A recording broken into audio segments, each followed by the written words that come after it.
2015 എന്ന് പറയുന്നത് വളരെ സിഗ്നിഫിക്കൻ്റ് ആയിട്ടുള്ളൊരു കാലഘട്ടമാണ്. അതിനുശേഷം 10 വർഷത്തിന് ഇപ്പറേ ആ ആലുവ ടീമിലുണ്ടായിരുന്ന എല്ലാവരും ഒറ്റയ്ക്ക് ബ്രാൻഡായിട്ട് നിങ്ങൾ എസ്റ്റാബ്ലിഷ് ചെയ്തിരിക്കുന്നു. ഇന്ന് എല്ലാവർക്കും ഓരോരുത്തർക്കും ഓരോ മാർക്കറ്റ് ഉണ്ട്. എല്ലാവരും വെച്ചുകൊണ്ട് ആളുകൾ പടങ്ങൾ ആലോചിക്കുന്നുണ്ട്. നിങ്ങളെല്ലാവരും ഇന്ന് നായകന്മാരാ. ഇങ്ങനൊരു ഡ്രീം ഉണ്ടായിരുന്നോ ശരിക്കും നിങ്ങളുടെ കൂട്ടുകെട്ട് തുടങ്ങുമ്പോൾ? ഇത് ഒറ്റയ്ക്ക് നായകന്മാരാവാൻ തന്നെയാണ് നമ്മൾ വന്നിരിക്കുന്നതെന്ന്? തീർച്ചയായിട്ടും നമ്മൾ സിനിമയിൽ വരണം എന്നുള്ളൊരു ആഗ്രഹത്തിൻ്റെ ഒരു ഇതെന്ന് പറഞ്ഞു കഴിഞ്ഞാൽ നമ്മൾ സ്ക്രീനിൽ തിയേറ്ററിൽ പോയി സിനിമകൾ കാണുമ്പോൾ നായകന്മാരിങ്ങനെ ഷൈൻ ചെയ്ത് കാണുമ്പോൾ നമ്മൾ ആ സ്ഥാനത്തായിരുന്നെങ്കിൽ എന്നാലോചിച്ച് അങ്ങനെയാണ് പതിയെ ആഗ്രഹം ഡെവലപ്പായി ആണ് ഇങ്ങനത്തെ ഒരു ഇതിലേക്ക് എത്തുന്നത്. നായകനാവണം എന്നുള്ളത് തന്നെ ആയിരുന്നു. പിന്നെ ആദ്യത്തെ ഒരു ഇതിൽ വരുമ്പോൾ നമുക്ക് എങ്ങനെയെങ്കിലും കയറി പറ്റാന്നുള്ളതാണല്ലോ. അത് കഴിഞ്ഞ് കഴിയുമ്പോൾ എങ്ങനെ നായകനാവും, അല്ലെങ്കിൽ എങ്ങനെ കഥാപാത്രങ്ങൾ ചെയ്യാം, അല്ലെങ്കിൽ ഒരു ഫുൾ സിനിമ എങ്ങനെ ഷോൾഡർ ചെയ്യാം എന്നൊക്കെയുള്ളൊരു ചിന്തകളിലേക്കൊക്കെ പോകും. തീർച്ചയായിട്ടും എല്ലാവർക്കും ആഗ്രഹം ഉണ്ടായിരുന്നു. എല്ലാവരും നായകന്മാരാകാൻ വേണ്ടിയിട്ട് തന്നെ വന്നതാണ്. പക്ഷേ റിസ്ക് ഫാക്ടറാണ്, ഭയങ്കര റിസ്ക്കിയാണ് നായകന്മാരാകാന്ന് പറഞ്ഞു കഴിഞ്ഞാൽ. കാരണം ഭയങ്കര റെസ്പോൺസിബിലിറ്റി അല്ലേ. ശരിക്കും നായകരുടെ കൂട്ടുകാരനാണല്ലോ കുറച്ചുകൂടി റിസ്ക് ഫ്രീയും പടങ്ങളുടെ എണ്ണം കൂടുതലും. അങ്ങനെ നോക്കുമ്പോൾ റിസ്ക് ഫ്രീ ആണ്. പക്ഷേ എനിക്ക് തോന്നിയേക്കുന്ന കാര്യം എന്ന് പറഞ്ഞു കഴിഞ്ഞാൽ നമുക്കിഷ്ടമുള്ള കോണ്ടന്റുകളുണ്ടല്ലോ, അത് ചിലപ്പോൾ നമുക്ക് കൊടുക്കാൻ പറ്റിയെന്ന് വരില്ല.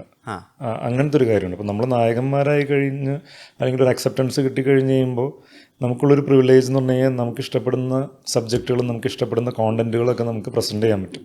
മറ്റേത് ചിലപ്പോൾ ഒരു നായകൻ ചൂസ് ചെയ്ത ഒരു സിനിമയിൽ ഒരു കൂട്ടുകാരൻ്റെ കഥാപാത്രമായിട്ടായിരിക്കും നിൽക്കുന്നത്. മറ്റേ നമ്മളൊരു ഹോൾ സിനിമ ഷോൾഡർ ചെയ്ത് നമ്മളൊരു കോണ്ടന്റ് കൊടുക്കുകയാണല്ലോ, അല്ലെങ്കിൽ നമ്മുടെ ഐഡിയൽ നമ്മുടെ ചിന്തകളിൽ നിൽക്കുന്ന രീതിയിലുള്ള കോണ്ടന്റുകൾ നമ്മൾ ഓഡിയൻസിന് കൊടുക്കുകയാണ്. അത് എന്ത് സംഭവിക്കുന്നു നമുക്കറിയാൻ പാടില്ല. പക്ഷെ നമുക്ക് ആഗ്രഹിക്കും, നമ്മൾ ഇപ്പം ചെയ്യണം എന്ന് തോന്നുന്ന ഒരു കോണ്ടന്റ് നമ്മൾ കേട്ട് കഴിയുമ്പോൾ ഭയങ്കര അത്രയും എക്സൈറ്റിംഗ് ആയിട്ടുള്ള കോണ്ടന്റ് അപ്പം തന്നെ നമുക്ക് ചെയ്തിട്ട് കൊടുക്കാൻ പറ്റും. ആ ഒരു പ്രിവിലേജ് ഉണ്ട് നായകന്മാരായി കഴിഞ്ഞാൽ. മറ്റേ നായകൻ ചൂസ് ചെയ്ത് കഴിഞ്ഞിട്ട് പിന്നെ കൂട്ടുകാരനാകാൻ വേണ്ടി വെയിറ്റ് ചെയ്തിരിക്കണം. അങ്ങനത്തെ ഒരു കാര്യമുണ്ട്. ഈ 2008-2009 സ്ട്രഗിൾ എന്താണെന്ന് വെച്ച് കഴിഞ്ഞാൽ അന്ന് ഈ പറഞ്ഞ ഓഡീഷൻ ഇന്നത്തെ പോലത്തെ ഒരു കൃത്യം ഒരു ഫോർമാറ്റ് വന്നു തുടങ്ങിയിട്ടില്ല. ആരെ സമീപിക്കണമെന്ന് സിജു വിൽസൺ പോലത്തെ ഉള്ള നടന്മാർക്ക് അറിയില്ല. റൈറ്ററിനെയാണോ സമീപിക്കേണ്ടത്, അസിസ്റ്റന്റിനെയാണോ സമീപിക്കേണ്ടത്, അസോസിയേറ്റിനെയാണോ സമീപിക്കേണ്ടത്, പ്രൊഡക്ഷൻ മാനേജറിനെയാണോ സമീപിക്കേണ്ടതെന്നും കൃത്യമായ ധാരണകളില്ല. പിന്നെ ഉള്ള സ്ട്രഗിൾ എന്ന് വെച്ച് കഴിഞ്ഞാൽ അന്ന് പുതിയ ആളുകളെ, യങ്ങായിട്ടുള്ള ആളുകളെ ആക്സെപ്റ്റ് ചെയ്യുന്നത് മലയാള സിനിമയ്ക്ക് കുറച്ച് കുറവായിരുന്നു. മോഹൻലാൽ, മമ്മൂട്ടി, ജയറാം, ദിലീപ്, സുരേഷ് ഗോപിയിൽ അന്ന് ഒതുങ്ങുമായിരുന്നു. അതായിരുന്നു അന്നത്തെ സ്ട്രഗിള്. 2025 സിജു വിൽസന്റെ സ്ട്രഗിൾ എന്താ? ഒരുപാട് സ്ട്രഗിളുകളുണ്ട്. സസ്റ്റെയിൻ ചെയ്യാന്നുള്ളതാണ് ഏറ്റവും വലിയ സ്ട്രഗിള്. നമ്മളിവിടെ നിലനിൽക്കാന്നുള്ളൊരു കാര്യമുണ്ടല്ലോ, അതാണ് ഏറ്റവും വലിയ സ്ട്രഗിളായിട്ട് ഫീൽ ചെയ്യുന്നത്. പിന്നെ ഇപ്പോഴത്തെ ഒരു സിറ്റുവേഷനിൽ പണ്ട് നമ്മൾ പറയുന്നത്, അതായത് ഞാൻ 2009 തൊട്ടാണ് ശ്രമിച്ചു തുടങ്ങുന്നത്. 2009 വിനീതിന് മലർവാടി ആർട്സ് ക്ലബിന്റെ ഓഡീഷന് വേണ്ടിയിട്ട് മെയിൽ അയക്കുന്നത്, ഞാൻ ഇന്നിവന്. അന്ന് നമ്മൾ പറഞ്ഞുകൊണ്ടിരുന്ന കാര്യം എന്ന് പറഞ്ഞു കഴിഞ്ഞാൽ നമ്മൾ ഫേസ് ഒരുപാട് ഇങ്ങനെ കാണിച്ച് എല്ലാത്തിലും വന്ന് ആൾക്കാർക്ക് യൂസ്ഡ് ആവരുത്, അല്ലെങ്കിൽ കണ്ട് ബോറടിക്കരുതെന്ന് പറയുമായിരുന്നു. കാണുന്ന എല്ലാത്തിലും പോയി തലയിട്ടിട്ട് ആൾക്കാരെ വെറുപ്പിക്കരുതെന്ന് നമ്മളന്ന് പറയുമായിരുന്നു. അത് കാരണം അത്രയും ചൂസ് ചെയ്യും. നമ്മൾ സുഹൃത്തുക്കളെല്ലാവരും അങ്ങോട്ടും ഇങ്ങോട്ടും പറഞ്ഞിരുന്ന കാര്യമാണ്. കണ്ട എല്ലാത്തിലും പോയി എന്താ പറയുക, അന്ന് ഒരുപാട് സീരിയൽ ഓഫേഴ്സും അങ്ങനത്തെ കാര്യങ്ങളൊക്കെ ഒന്നായിരുന്നു. അപ്പോൾ അന്നും ഇന്നും അതിപ്പോൾ സീരിയലിൽ മുഖം കാണിച്ചാൽ സീരിയലിൽ നമ്മൾ അഭിനയിച്ച് കഴിഞ്ഞ് കഴിഞ്ഞാൽ പിന്നെ സിനിമയിലേക്ക് വരാൻ ഭയങ്കര ബുദ്ധിമുട്ടാണ്. കാരണം നമ്മൾ സീരിയൽ നടൻ എന്നുള്ളൊരു മുദ്ര കുത്തിയിട്ട് അവിടെ ഇരുത്തും. അങ്ങനത്തെ ഒരു പരിപാടി ഉണ്ട്. അപ്പം അന്ന് ആ ഒരു ചിന്തയായിരുന്നു. പക്ഷെ ഇന്നിപ്പോൾ എന്താ പ്രശ്നം എന്ന് വെച്ച് കഴിഞ്ഞാൽ ഇന്ന് എപ്പോഴും കണ്ടുകൊണ്ടിരിക്കണം. ഇന്ന് ഓഡിയൻസിനെ എപ്പോഴും കണ്ടുകൊണ്ടിരിക്കണം. അതാണ്, അല്ലെങ്കിൽ മറന്നു. കാരണം അതുപോലത്തെ കോണ്ടന്റുകളാണ് വന്നുകൊണ്ടിരിക്കുന്നത്. ഫോണിലെ ആൾക്കാരിങ്ങനെ അത് എല്ലാവരും സെലിബ്രിറ്റീസ് ആണല്ലോ. ഫോണിൽ ഇപ്പോൾ ഇൻഫ്ലുവൻസേഴ്സും എല്ലാവരും ഭയങ്കര സെലിബ്രിറ്റീസാണ്. അപ്പോൾ ഒരുപാട് മുഖങ്ങൾ കണ്ടുകൊണ്ടിരിക്കുകയാണ് ഓഡിയൻസ്.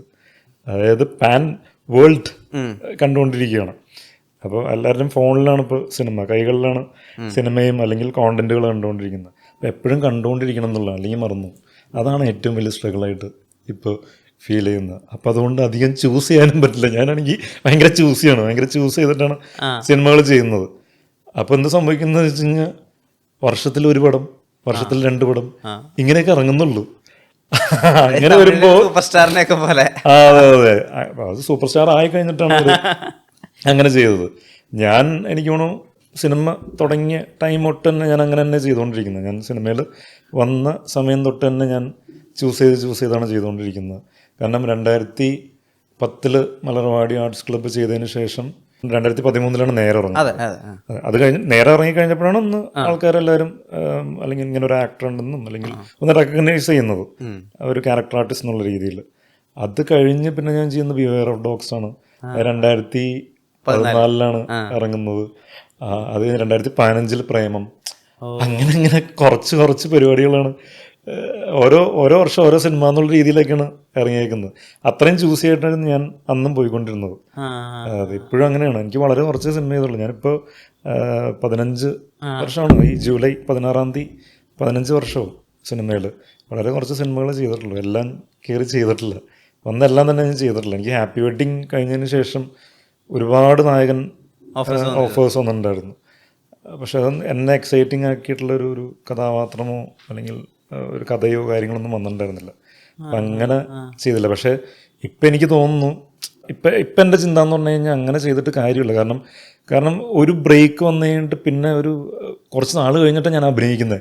ഇപ്പം ഇപ്പോഴും സെറ്റിൽ ചെന്ന് കഴിയുമ്പോൾ ആദ്യത്തെ ഒരു 3 ദിവസം 4 ദിവസം കഴിയുമ്പോഴാണ് ഞാനൊന്ന് ട്രാക്കിലേക്ക് ആവുന്നത്. ആ ഈസ്നെസ് വരാനായിട്ട് നമ്മൾ ബാക്ക് ടു ബാക്ക് സംഭവങ്ങൾ ചെയ്ത് കഴിഞ്ഞാൽ ഹെൽപ്പ് ചെയ്യുമെന്ന് എനിക്ക് തോന്നുന്നു.